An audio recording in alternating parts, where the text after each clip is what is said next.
हरे कृष्णा, राधे राधे। सागर में जैसे एक मछली दूसरी मछली से पूछे कि सागर कहाँ है, वैसे ही हम इधर उधर भटकते पूछते हैं कि परमात्मा कहाँ है। कबीर ने कहा है कि ईश्वर हमसे 24 अंगुल दूरी पर है। कबीर बात पत्ते की कहते थे, लेकिन तरीका तिरछा ही रहता था। यदि सचमुच परमात्मा इतने निकट है तो हर किसी को मिल जाना चाहिए। कबीर के ऐसा कहने के पीछे जो भेद छिपा है वह यह है कि आत्मा का स्थान हृदय होता है और मन का स्थान मस्तिष्क। हृदय से मस्तिष्क की दूरी 24 अंगुल है। आत्मा का ही अगला रूप परमात्मा है। बुरे विचार या गलत काम का केंद्र मन होता है। जैसे ही यह सक्रिय हुआ, हृदय से आवाज भी आती है, सत्य पर टिको, गलत कार्य अस्थायी है। यदि हम हृदय की भाषा सुनने से चूक जाए तो मन वहाँ से ले जाकर पटकता है, जिसे गलत दुनिया कहते हैं। इसलिए भीतर की सत्ता से जुड़े रहें तो बाहर की सत्ताएं हमसे गलत काम नहीं करवाएगी। गलत में एक आकर्षण होता है और सही में सहज आमंत्रण। हृदय पुकारता है और मन खींचता है। धरती पर आकर इंसान अपने कर्मों का एक छोटा सा पौधा लगाता है। समय के साथ साथ यह पेड़ बनकर बड़ा हो जाता है। इस पौधे को हम अच्छे कर्मों से सींचे या दुष्कर्मों से, इसका फल हमें इसी जीवन में भोगना होता है।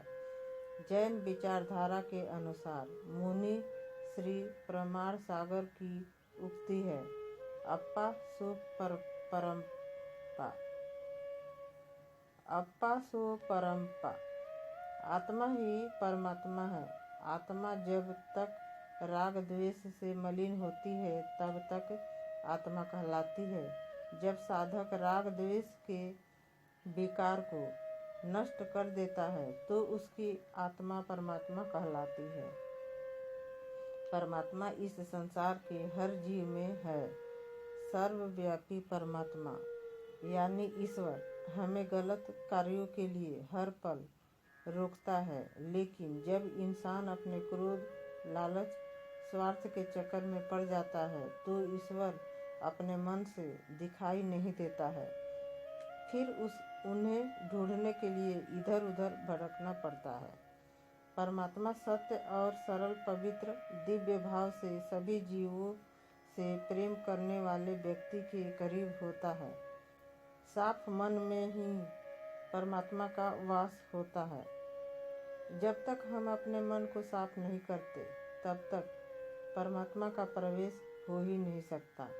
हमारे मन को काम, क्रोध, लोभ, मोह, अहंकार, बैर विरोध जैसे विषाणु गंदा करते हैं।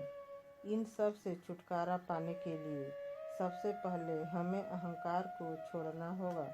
अहंकार को छोड़ने पर जैसे ही स्वीकार भाव हमारे अंदर आ जाता है, तब हमारा अंतर मन उज्जवल, धवल और निर्मल हो जाता है।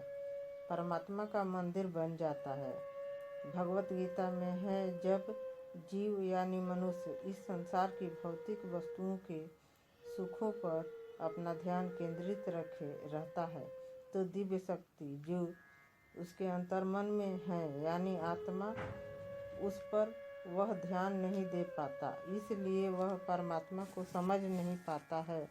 आत्मा और परमात्मा दोनों ही भौतिक पदार्थ नहीं हैं। उन्हें आँख से देखा नहीं जा सकता, कान से सुना नहीं जा सकता, नाक से सूंघा नहीं जा सकता, जिह्वा से चखा नहीं जा सकता, त्वचा से छुआ नहीं जा सकता।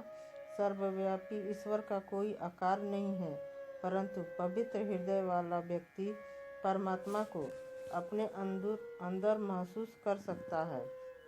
वास्तव में हम सभी केवल शरीर नहीं हैं बल्कि आत्मा है, और आत्मा से परमात्मा का मिलन करवाने के लिए ही यह शरीर हमें मिला है। इसलिए उस परमात्मा के पद चिन्हों पर चलकर परम सुख को प्राप्त करें। हरे कृष्णा।